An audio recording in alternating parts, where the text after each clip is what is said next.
एक तो लड़ाई जेपीसी में जो होना हम लोग करेंगे। 8 मुसलमान हैं, इंडिया अलायंस के एमपीज भी हैं हम वहां पे। इसकी एकदम जो बिल्कुल अनएक्सेप्टेबल जो अमेंडमेंट्स हैं, कुछ अमेंडमेंट ऐसे हैं जिसको एक्सेप्ट कर भी सकते हैं, तो बिल्कुल अनएक्सेप्टेबल जो अमेंडमेंट्स है उसके लिए पूरी तरह से हम लड़ाई करेंगे, विरोध करेंगे, मानेंगे नहीं। अल्टीमेटली हमारा डिसेंट नोट भी हम लोग तैयार करके रखे हैं ताकि हम डिसेंट नोट उसमें लगाएं, ताकि कल हम लोग महमूद पराचा साहब बैठे हैं, हमारे बड़े भाई हैं, और डिसेंट नोट हम लगाएंगे ज्वाइंट कमेटी। तो मुझे लगता है कि वो डिसेंट नोट हमें काम आएगा। कल हम अगर सुप्रीम कोर्ट में जाना पड़े बिल पास होने के बाद, वो डिसेंट नोट काम आ गया, उसकी भी तैयारी करके रखे हैं। लेकिन मैं दूसरी बात कह रहा हूं, हम लोग सारे लोग इकट्ठा हो रहे हैं वॉक अमेंडमेंट को डिस्कस करने के लिए, लेकिन हमारी स्ट्रेटेजी क्या होगी? क्या सिर्फ हम लोग पार्लियामेंट के अंदर इसकी लड़ाई लड़ेंगे? क्या सिर्फ जेपीसी में इसकी लड़ाई होगी? क्या सिर्फ लीगल लड़ाई की तैयारी होगी? क्या अवेयरनेस क्रिएट करवाएंगे? और जो जबरदस्त तरीके से पिछले एक डिकेड से वॉफ को लेके जो मिस इन्फॉर्मेशन जो फैलाया जा रहा है, जो मिस इन्फॉर्मेशन फैलाया जा रहा है, जो फेक इन्फॉर्मेशन जो फैलाया जा रहा है, इसको हम बर्स्ट करने के लिए, इसको क्लैरिफाई करने के लिए अवाम के सामने, खासकर जो हिंदू अवाम है उनके सामने ये जो मिस इन्फॉर्मेशन जो फैलाया जा रहा है ये गलत है करके साबित करने के लिए हम लोग क्या क्या करेंगे। हमारा प्रॉब्लम है, आज तक ट्रिपल तलाक हम लोग देश को एक्सप्लेन नहीं कर पाए कि ट्रिपल तलाक क्या है, शरिया क्या कहता है, इंडियन लॉ की तरफ से जो डाइवोर्स जो होता है उसको ट्रिपल तलाक में जो कितना ज्यादा फर्क है, जितना कम फर्क है, इसको हम एक्सप्लेन नहीं कर पाए। हमारे चंद लोग टीवी पे जाके बैठ जाते हैं, उनको ना ये पता रहता ना जेड पता रहता, आर्ग्यू करने लग जाते हैं। अभी 5,000 10,000 के लिए जाके वहां पे बैठ जाते हैं, उनको ना दीनी इल्म रहती है ना लीगल इल्म रहता है, जाके बैठ जाते हैं। तो मेरा मानना ये है, ये लड़ाई 2 सतह पे हम लोग लड़ना चाहिए। एक पार्लियामेंट में अमेंडमेंट्स के खिलाफ और वो एक्ट को सेव करने के लिए हम लोग को लड़ाई लड़ना चाहिए। दूसरा जो मिस इन्फॉर्मेशन है हमारे खिलाफ में, जो इस समाज को मजहब के बेसिस पे जो पोलराइज करने के लिए जो मिस इन्फॉर्मेशन जो फैला रहे हैं, इसको हम कैसा इसको फाइट आउट करें, ये इसकी बड़ी जो है हमारी तैयारी होना चाहिए।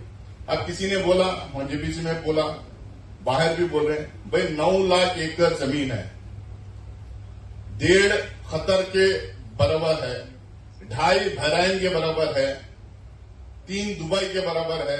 बोले क्या है? मैं बोला, जब हम लोग वहां पे काउंटर किए, भाई दुनिया में सबसे ज्यादा मुसलमान हिंदुस्तान में रहते हैं, 30-35 करोड़ मुसलमान हिंदुस्तान में रहते हैं, 6.5 लाख से 7 लाख गांव हैं हिंदुस्तान में, मेरे ख्याल 7,70,000 गांव हैं हिंदुस्तान में। अगर 80% गांव में भी मुसलमान रहते हैं तो 6.5-7 लाख गांव में मुसलमान रहते हैं। जहां मुसलमान बसते हैं वहां पे एक कब्रिस्तान तो रहेगा, एक ईदगाह तो रहेगा, एक मस्जिद तो रहेगी। तो एक ईदगाह और एक कब्रिस्तान के लिए 1-1 एकड़ की जमीन हम लें। मेरे गांव में तो 4 कब्रिस्तान है, और 4 कब्रिस्तान में जो है 10-10, 15-15 एकड़ के 20-20 एकड़ के कब्रिस्तान है। मैं एक का भी हिसाब डालूं तो 6.5 लाख गांव के 6.5 लाख एकड़ हो जाते हैं खाली कब्रिस्तान के। ईदगाह का 1 एकड़ डाले तो 13 लाख होते हैं। मस्जिद का तो छोड़ दीजिए, 30-40 की भी होती है, 10x10 की होती है, 60x40 की भी होती है। सिर्फ 2 एकड़ ईदगाह और कब्रिस्तान का भी हम हिसाब डालें तो 14-15 लाख एकड़ जमीन चाहिए। मतलब 9 ये कब्रिस्तान के आप हमें देंगे नहीं, हमें ईदगाह भी हमें देंगे नहीं। मतलब हम इस इंफॉर्मेशन जो फैला रहे हैं कि 2.5 बहरान के है उतना है, 3 दुबई के उतना है, मतलब ये सीधी बात यह है कि आप पोलराइज करने के लिए ये पूरी जमीन छीन लेंगे। वहां भी किसी ने बोला कि ये लैंड जिहाद कर रहे हैं, उसको खूब हंगामा हो गया, लैंड जिहाद कर रहे हैं। बोले आप कैसा बोलते हैं, माफी मांगना पड़ेगा करके। तो ये जो टर्मिनोलॉजी जो इस्तेमाल कर रहे हैं पोलराइज करने के लिए, उसको हम लोग को फाइट आउट करना पड़ेगा। इसमें बहुत सारे हैं, हमेशा सर्वे कमिश्नर हटा दिए हैं, कलेक्टर को दिए पावर्स हैं। अब उसमें कोई ये नहीं बोल पा रहा है कि कलेक्टर डिसाइड ही नहीं कर सकता है title, only civil court can decide the title. Collector decide ही नहीं कर सकता, कलेक्टर का काम है सिर्फ एंट्री करवाना है, पेपर्स चेक करके एंट्री करवाना है। अभी कोई बोल नहीं पा रहे वहां पे।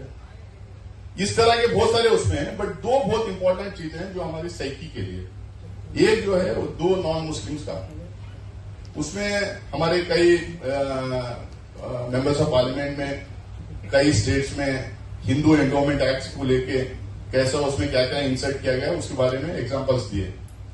तो हम लोगों ने सवाल किया, भाई दो मुसलमान दो हिंदू को कैसा इसमें रखना चाह रहे हैं, क्यों रखना चाह रहे हैं? उनके पास कोई जवाब नहीं। ये सिर्फ और सिर्फ ये बताना चाह रहे हैं पूरे देश को, भाई मुसलमान भरोसे के लायक नहीं, इनके ऊपर हम लोग भरोसा नहीं कर सकते। ये वॉकआउट में सारे मुसलमान मिल के कर क्या रहे हैं, इनके ऊपर शक है। हम हमारे ऊपर शक की निगाह से देख रहे हैं, भाई आपके ऊपर हमें इत्मीनान नहीं, आपको हम शक की निगाह से देख रहे हैं। मुसलमान मेंबर्स हैं, मुसलमान ऑफिसर है, मुसलमान जज है ट्रिब्यूनल में, आप लोग बैठ के क्या कर रहे हैं? हिंदुस्तान के खिलाफ साजिश तो नहीं कर रहे हैं। उसीलिए हम दो हिंदूज को रखना चाह रहे हैं, ताकि वो झांके, ताकि वो हमारे ऊपर निगाह रखें, ताकि ऊपर हमें चेक करते रहें कि हम लोग क्या क्या एक्टिविटी हो रहे हैं। भाई मतलब ये दो हिंदूज को परमिट करने का मतलब ही हो गया कि हमारे ऊपर हिंदुस्तान मतलब इंडियन स्टेट हमें जो है ट्रस्ट नहीं करता है। तो इसीलिए हम दो लोग को वहां पे डाल रहे। हम लोगों ने एग्जाम्पल दिया, Bihar endowment board, Karnataka endowment board, Tamil Nadu endowment board, ये कई एंडोमेंट बोर्ड्स में एकदम क्लियरली लिखा गया है, only A Hindu can be the member of that endowment board. When a Hindu can be the only a Hindu can be the member of endowment board, why can't only a Muslim be member of Waqf board? Why can't only a Muslim be member of Waqf board? नहीं, हम आपके ऊपर शक करते हैं। ये हमारी psyche के लिए और ये मेजॉरिटी कम्युनिटी को दिखाने के लिए, देखो इनके ऊपर हम ट्रस्ट नहीं करते, ना हम ट्रस्ट मेजॉरिटी कम्युनिटी ट्रस्ट करती, ना इंडियन स्टेट उनके ऊपर ट्रस्ट कर सकता है। इसीलिए हम वहां दो लोग को बिठा रखे हैं निगरानी के। दूसरा इसमें भाई हमारे पास, मैं तो 6 साल से कर्नाटका बोर्ड ऑफ वक्फ का मेंबर हूं। अब उसमें क्लियरली उसमें है रूल्स में, किसी के ऊपर केस हो गया तो, कोई क्रिमिनल अगर है तो, कोई एंक्रोचर ऑफ वक्फ प्रॉपर्टी अगर है तो उसको मेंबर नहीं बनाया जा सकता।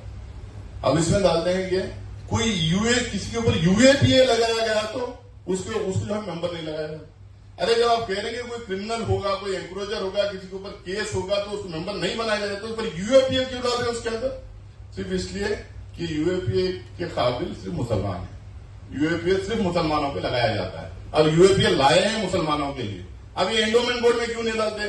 If somebody is under, if against somebody that in UAPA care issue, he will not be a member of Hindu endowment board, क्यों नहीं डालते? सिर्फ है क्यों डालते? See, they are playing with our psyche. They are trying to tell us, you are third grade citizens in this country. You are not trustworthy. We don't want to trust you. That's why we want to have a check on you. This is very clear. तो इसके ऊपर हम लोग की लड़ाई की strategy क्या होगी, ये ज्यादा इंपॉर्टेंट है। ये बाकी के सब अभी एक भाई साहब बैठे बैठे मुझे 2 लोग दिए कि हम ये 44 अमेंडमेंट्स के लिए ये हमारे आर्ग्यूमेंट्स हैं। रहमान खान साहब और हम लोग मिलकर बैंगलोर में बैठे, वहां के मुस्लिम लेजिस्लेटर्स बैठ के हम लोग ऑलरेडी डिस्कस किए कैसा करना करके, उसके 44 अमेंडमेंट्स के खिलाफ में क्या हमारे आर्ग्यूमेंट्स होना वो हम लोग ऑलरेडी बनाए हैं, ये निकलेंगे।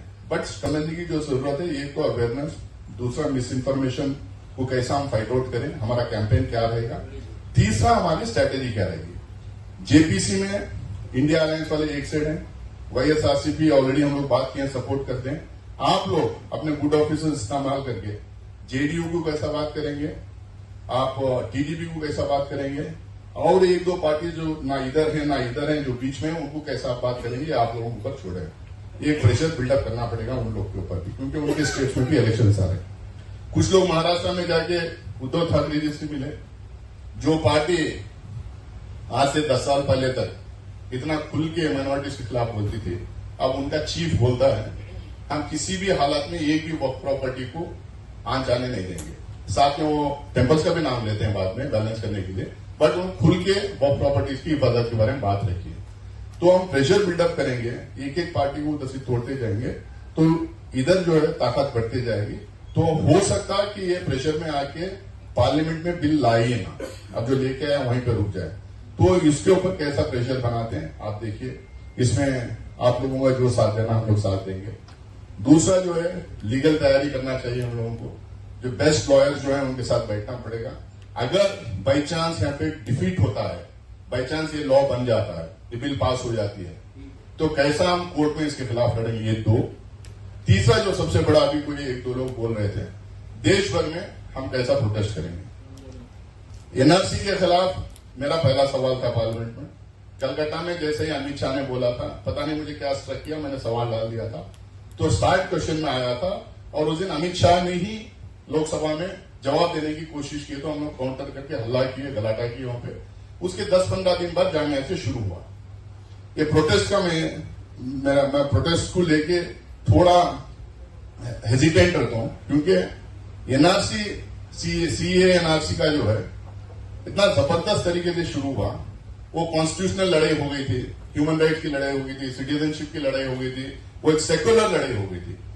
लेकिन होते होते होते वो लड़ाई मस्जिदों में घुस गई, वो लड़ाई मस्जिदों से आइडेंटिफाई होने लगी, वो बागों से आइडेंटिफाई होने लगी, वो हमारे गलियों से आइडेंटिफाई होने लगी। वो जो है ये कम्युनिटी तक महदूद रहेगी और कॉमनलाइज होगी। जैसा ही वो कॉमनलाइज होगी वो दंगे कराना शुरू किए, यहाँ पे भी दंगे किए, कई जगह पे भी जो है छोटे मोटे दंगे हुए, और फाइनली वो फिजल आउट हो गया। वो अल्टीमेटली सारे मुस्लिम पार्लियामेंटेरियंस मेरे घर में मिले थे, आजाद साहब वो लोग थे, रहमान खान साहब थे, इब्राहिम साहब, एसवाई कुरैशी साहब, सब मिले थे। इकट्ठा होकर वो फाइनली कोविड के एक दिन पहले राज्यसभा में अमित शाह को फोर्स करके वो डाउटफुल वोटर का वो क्लॉज जो है निकालेंगे कर उसने बात दी। अब क्या करेगा पता नहीं वो, लेकिन प्रोसीडिंग्स में वो लिखा गया है। मेरा कहना ये है, इस लड़ाई को अगर मास लेवल पे ले जाना है, मास लेवल पे ले जाने की स्ट्रेटेजी बनाना चाहिए। रिलीजियस ऑर्गेनाइजेशन सब सारे जमायत को इसमें इंक्लूड करके साथ लेके इस लड़ाई को लड़ना चाहिए। लेकिन एक चीज याद रखिए, इस लड़ाई का कैरेक्टर सेक्युलर होना चाहिए, जब भी इस लड़ाई हम जीत पाएंगे, वरना जीत नहीं पाएंगे। इसके अलावा कांग्रेस की तरफ से कांग्रेस प्रेसिडेंट का ऑफिस इंचार्ज होने के नाते मैं आपको ये यकीन दिलाना चाहता हूं, हाईएस्ट लेवल पे इस चीज को लेकर बात हुई है। पूरी तरह से कांग्रेस कम्युनिटी के साथ इसमें है। हम लोगों को पूरी तरह से बोला है कि इसके खिलाफ लड़ना है। इसीलिए केसी वेणुगोपाल जी ने डिबेट ओपन की थी इसके खिलाफ लोकसभा में। हम पूरे इंडिया अलायंस के पार्टनर्स को मोबिलाइज करने का काम भी किए हैं, आने वाले दिनों में काम करेंगे।